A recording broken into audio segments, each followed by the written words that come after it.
take, so we're not doing any presentation stuff. I go straight to the flashcard. Old Air Force trick. But just a little bit about myself. Growing up, I didn't come with a silver spoon in the mouth. So that's what I'm going to share some stuff with you guys, and that's what's going to qualify me to talk about budgeting. Okay. I think my first lesson in budgeting was I like, and I'm a big grape junkie. I like grapes. And I remember one time my mom had bought like a big giant bag of grapes. And as you guys know today, grapes kind of are costly. You're getting good grapes. So I remember mom had bought this big giant bag of grapes, and I remember I just tore through them. I was just eating. And then mom came in the kitchen later on that evening, and she was like, "What happened to all the grapes?" And I ate them. And she's like, "That had lasted for like 2 weeks." So that was my first lesson. I probably was like maybe 8 or 9 years old when I learned that lesson of being able to budget. So what I'm going to share with you ladies today is about budgeting both time and money. Because I think a lot of times when we think about budgeting, we only think about money, but we have to budget our time as well. Just a little bit about me. I've been through a divorce, and that was a result of some budgeting errors that both her and I made at that time, and also subsequent to that divorce led to even further budgeting concerns. So I'm going to kind of address both of those things as well. There was this guy one day. He was in a little small town, and it had this big giant factory. And the factory ran on this big cog machine. Everything was synchronized and it ran smoothly. But one day, that machine stopped working. So they called this mechanic, he was a specialist. He came in from out of town, and he had a little bitty little bag. You know, little satchel bags that the doctors tend to have? He came with one of those. It was probably about that big. He sat it on the table, took out a little ball peen hammer, and he just listened to the machine. Some of the machine was working, but it wasn't working properly. So he just kind of listened to what was going on. He said, "Okay," walked to the machine. He tapped it. And all of a sudden, the machine came back on. The factory was optimal working condition. He packed away his little hammer and said, "Okay, that'll be $1,000. So the manager was like, "What? $1,000? Man, you hit that thing one time and it started working again. How are you going to charge me $1,000 for a service call?" He said, No. Service call was $1. It cost $999 to know what hit.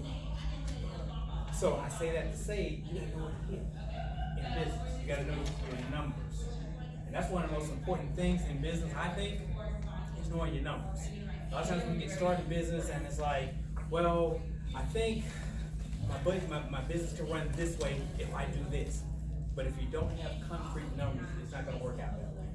So it's kind of like, going to Disney World, something like that. We all know we can jump on 75 South from here and we'll go to Disney. But there's a lot of detours. I just went to Florida about a month ago. There's some detours on that route.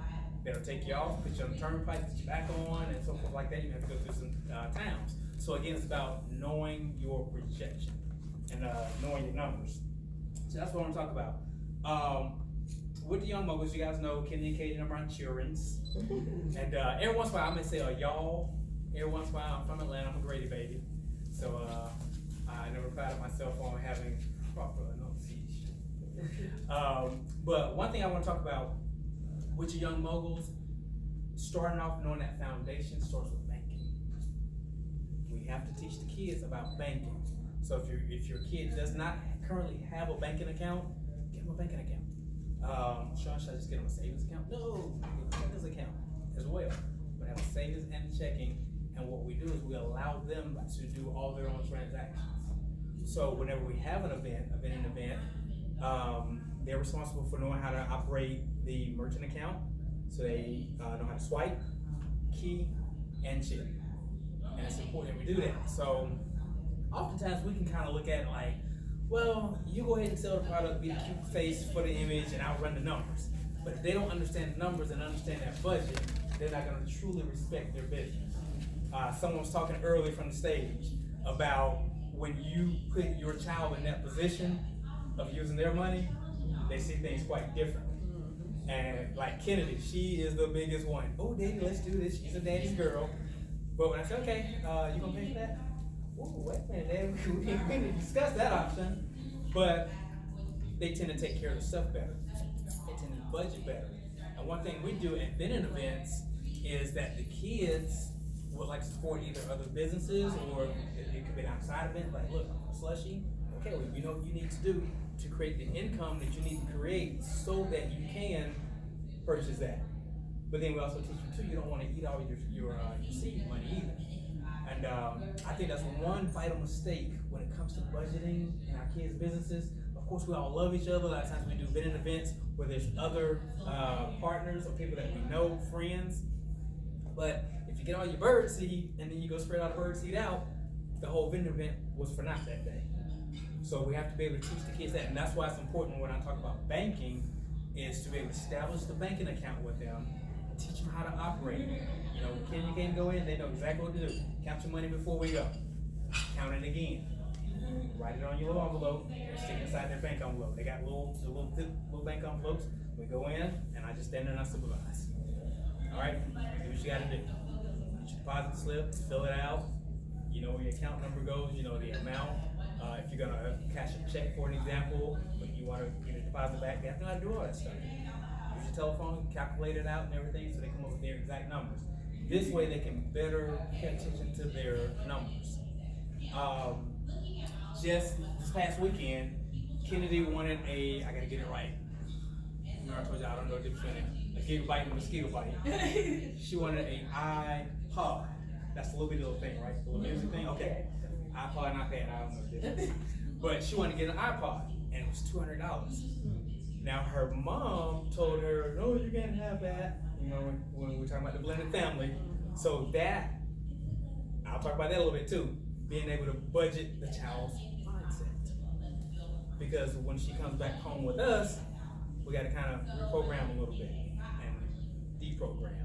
So, Kennedy wanted an iPod. Her mom told her, nope, I'm not going to do that for you because I think she bought her an iPad earlier in the year and she said, well, I don't want to buy that. Well, I said, well, Kennedy, you got tons of money in the bank. You can buy your own. She actually came to me and gave me the proposal and she had all her numbers laid out. She said, Dad, we had just did a Juneteenth event here in Atlanta at the Mercedes-Benz Stadium. So they had record number sales. She made mad sales with her baby dolls. So I said, well, baby girl, that's her high ticket items, the baby dolls. They were $28 a piece. So I said, Kennedy, do the math. I said, how many baby dolls do you need to move to get that item? So she did the calculations on it. She said, roughly about 8 if you factor in the taxes. I said, okay, you know what you need to do. So we got to that event, and you guys just heard both Cheyenne and Xandra when they talked about some days you just kind of got that little mood one day. And Kennedy can get in them little bouts sometimes where it's a vending event. I was like, baby girl, you gotta talk loud. You gotta get out there and you gotta go work your booth. So sometimes she get in her little funk. And I remember that particular day she said, well, Daddy, my head hurt. Okay, here's little baby ass, take that. Okay, that feels better. But now my stomach hurt. Kennedy, come on, really? So when she started seeing that other businesses around her were starting to operate, starting to make profit, she got out there then to do what she had to do. So I say that to say, you have to teach the kids their numbers again. They have to know how many of this I need to move to get this, or how many do I need to get this new order. You know, the kids, they were both at a point, probably about 6 months ago, we just let their business go strictly on them. Mom and Daddy, we don't put no more money into their businesses, unless it's something like super big. But as far as their vending costs, they cover that through the budget. We let them know up front, hey, here's your projection of what we're looking to do today. We're taking X amount of books. Out of this amount of books, we want to sell at least 40% of them, or 60%, just depending on whatever the event's going to be. So again, they know their numbers. So I think that's critically important with the banking part as far as just knowing the numbers and teaching them why it's important to know the numbers.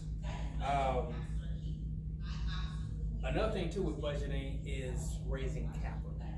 I think in the beginning, you know, a lot of times we have to come out of our pockets, of course, when it comes to business, but there's multiple options that we have when starting a business. And just to get the basics of the business started is, of course, it depends on your business model too, and what state you're in. Some states you don't need a business license. You can just go LLC. Some states require you to get an LLC and a business license. It's always good to get an EIN number, regardless of what business model you're gonna go into. EIN number is free. A lot of people will tell you, oh, it's gonna cost you money. It is not a fee attached to an EIN number. Just go to the IRS.gov and you can get it in seconds. LLCs range on average, they're $125 nationwide on average.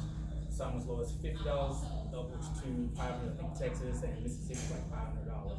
But on average, they're around $100 to $125. LLC? For an LLC. Another thing too, I see a lot of people when we're doing vendor events, they come to me and say, Sean, I got this nonprofit. Nonprofits are good when you know how to use them right. But our culture tends to gravitate to the nonprofit when we don't know why we do it. When I consult with clients, I was asking them, well, why did you start a nonprofit? Because she told me she did, or he told me he did, but you never really understand why. And I had to break it down and say, listen to what you're talking about. What is it? It is a what profit? Non-profit. And you gotta do all kind of jumps and hoops and all this kind of stuff to get the funding that you need when if you just start a for-profit business, it's so much easier that way, and you get profit far easier. Now, when does a nonprofit become valuable? When you have a for-profit business. Because then the nonprofit benefits the for-profit business, and then the funding, you start tag teaming a little bit. One helps the other. But as far as just starting with the nonprofit, Because my daughter has, my first one I would. she has 2 business, her passion is helping people, but her nonprofit is the work that she has, so they work together. We're doing hair, so she does hair and makeup and all that for hiring. And then she serves the girls in foster care. Gotcha. Through the nonprofit. Through the nonprofit. Gotcha. And so they work hand in hand, and she get a lot of sponsorships for them. And the good analogy I give people with that is that it's like when you fly. If you get on a plane, the flight attendant, first thing she says, when the oxygen mask drop down, who are you supposed to help first? Yourself. Right. But our inclination is, I gotta help my baby. But if you can't breathe, you can't breathe. When I was in the Air Force, I learned that real quick. It's like, if this plane go down, one thing about a military plane, if it go down, it really don't matter if the oxygen mask come down, because you kind of gonna go for the fact that aircraft don't have ejection seats. I mean, the jets do, but the big planes don't. And I flew on big planes, so that was kind of interesting. But I still know that concept though. And yeah, I might put that in the window and me. Yes, ma'am. I just wanted to add, I'm teaching a nonprofit workshop right after this. Okay. But I'm teaching on how you set up the nonprofit with a profit model revenue. So it's different than just giving away the services. Like you do this high end and you serve the community, but you can still serve the community and make revenue in a nonprofit. You just can't make a profit. So that's when you start to develop salaries to pay for the people who working in a nonprofit. So they work hand in hand. If you've already had it set up, you have to develop a model to where you're making revenue, not profits, but revenue to pay for what you need to pay. Sponsorships and grants. No, not and through all that. sponsorship. Oh, Yeah, I'll teach it, but not through sponsorship. But you run it just like a for-profit business, just like you said. Yeah, and that's a great point, because I think like when a lot of people see the nonprofit, they think it's just la-di-da-di everybody, and it's work. It's work. You gotta work. Yeah. You gotta work that thing. So when getting your business started, you're looking for the capital raise or the funding. The first thing I always say is start at home. Start with the family. If you need family investments, hey, auntie such and such, uncle such and such. Little Ray looking to start a business. We need some money. We need some capital. Now, we're always gonna run into that situation where I just don't have no money, but you have human capital. I need your time. I need your platform. You gotta get good using OPM ... Other people's money, other people's resources, other people's talents, other people's platforms. So, in starting any kind of business, I always recommend get a list. In anything you do, develop a list. And with that list, you just don't write down everybody you know. Now, here's the challenge that a lot of people run into.